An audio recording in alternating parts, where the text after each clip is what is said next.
Hello there, this is Megan Clark reporting for Current Ag Concerns. Today I will be speaking with Jonah Ewers, an advisor and instructor at the Muscatine Community College. All right. So to start off, could you tell us a bit about what you do as an ag advisor? At the community college level? Yep.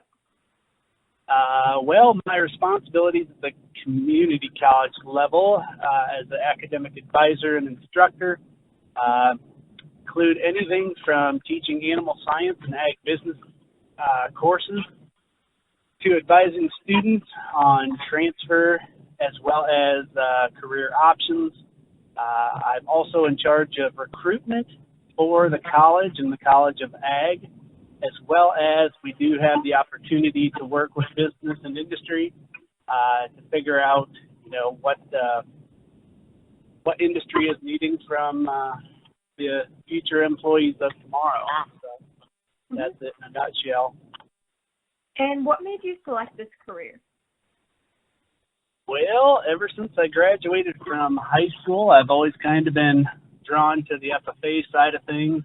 That's the reason why I went to college at Iowa State, majoring in ag education. After that, taught at the high school level for 5 years and really enjoyed that. Tried to step away and got called right back in.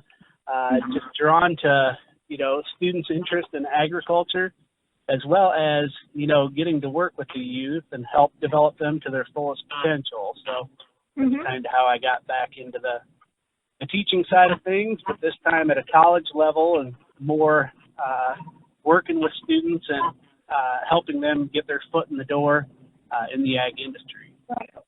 And are you required to continue your training and education while you're working this job? We are not. As an employee at the community college for career and tech, so the ag programs at a community college, really all you need is a bachelor's degree in an ag field. And then, I think it's right around 3 years experience or 6,000 hours of ag experience. So they recommend that you get your master's, but aside from that, there is no, required advancement in the career or required classes. I, however, enjoy the ag side of things, so I end up doing a lot of business and industry tours, as well as conferences, as well as training to stay up to par on what's going on in the ag industry, as well as, be able to educate people on what agriculture is all about. So I tend to go, above and beyond and stay involved and definitely keep up to par with what's going on and continue to take classes, but it is not a requirement. Right. And what classes should I be taking as a high school student if I wanted to go into something like this for a career? Well, that's a tough one. It's all based on, what you as a student would feel comfortable doing. I know I'm working with a lot of high school students, prepping them for a 4-year degree, and with that, we're definitely working on their gen eds. So like your Englishes, your history, your sciences. That way, when you get out to a 4-year institution, you could specialize in whatever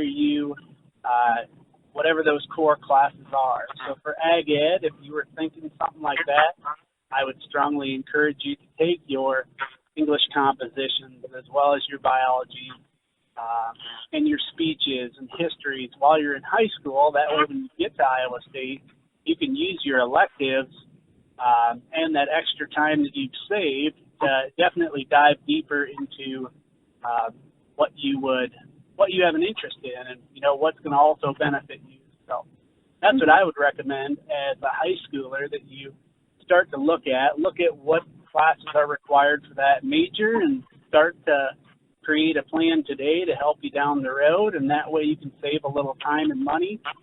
And again, maybe that extra semester or two that you saved in high school, you can apply towards, a master's, or you could apply that towards a second major. So save a little time and money and definitely start prepping ahead of time. Right. Kind of switching gears here a bit. What does an everyday work day look like for you? Like, who do you interact with at your workplace and things like that? Well, I'm not your atypical instructor, and I will tell you that on the ag side, we're a little different. So we, by contract, are only required to be at the college for the duration of our courses. Plus, we have to guarantee 1 hour of advising time or office hours per day. So I typically try to be on campus at 6 a.m. That way I have time from 6 to 8 to get my stuff ready to go for the day, for the week, for the month, however you want to do it. And then from 9 o'clock till roughly 2:30, I'm in class with students that entire time. Once I leave there, I try to schedule in at least, 3 to 5 industry visits during the week, whether it be popping my head into a bank, a co-op, livestock producers, pop my head in there and visit with them and maintain that relationship. Or else, if none of them work, definitely pop my head into the classroom on the ag high school side and, Right. just keep up with everybody. So that's my typical day, I guess. Right. And what do you like the most and what do you like the least about your job? Honestly, the best thing about being an educator, whether it's college, whether it's high school, because I've done high school as well, and heck, I've even taught, K-6 before. So the best part about education as a whole is working with the youth. That is probably the highlight of my day. No matter what goes on during the day, it's been a successful day if you've had that opportunity to get to know your students and to help them succeed. So that's definitely the best part about being an educator. And there's not really any part too bad, but I will say everything being tech savvy today. So making sure you check your emails and then all these Zoom meetings. Not a huge fan of that, but yeah, working with the students is definitely the best part. And kind of like what you were saying with technology, what's the different types that you use within your workplace, and has it really changed since you started your job?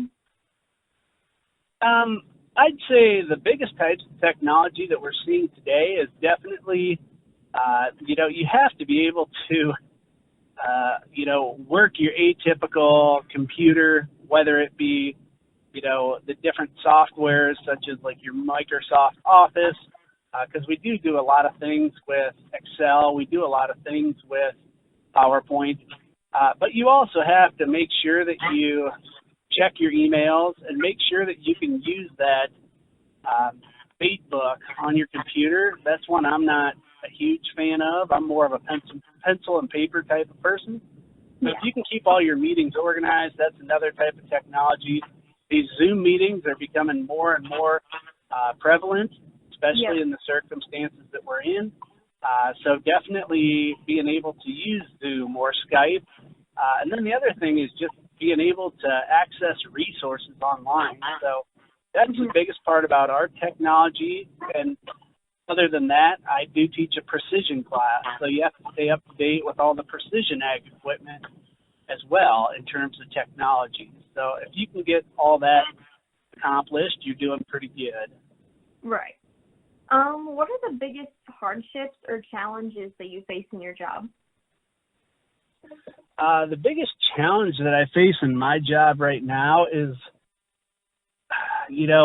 working with the youth that are so eager to go out and, be production ag individuals, so start their own farms as well as raise their own livestock. And I say that's the toughest part because looking at the struggles that we're facing in the production side, whether it be crop or livestock, it's really tough to sit there and,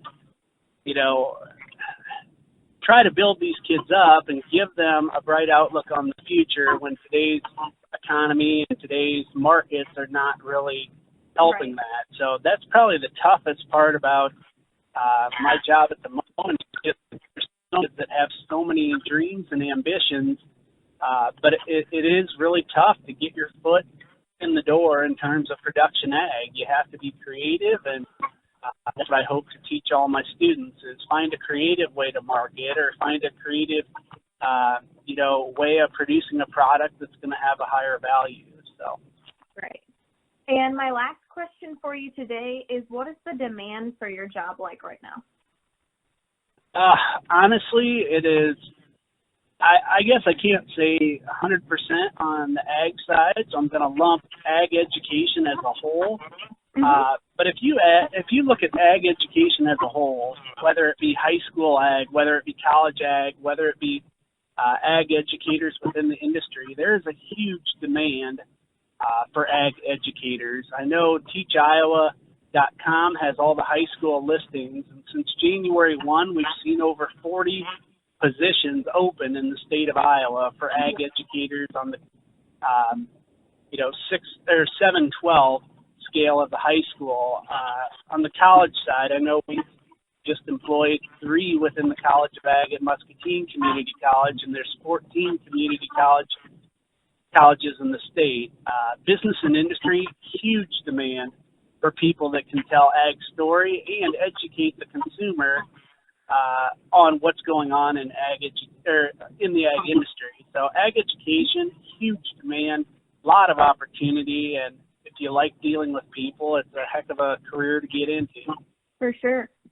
All right. Well, that's all the questions that I have to ask you today. Well, thank you very much for your time. Well, thank you for speaking with me today, Jonah, and this has been Megan Clark reporting for Current Ag Concerns.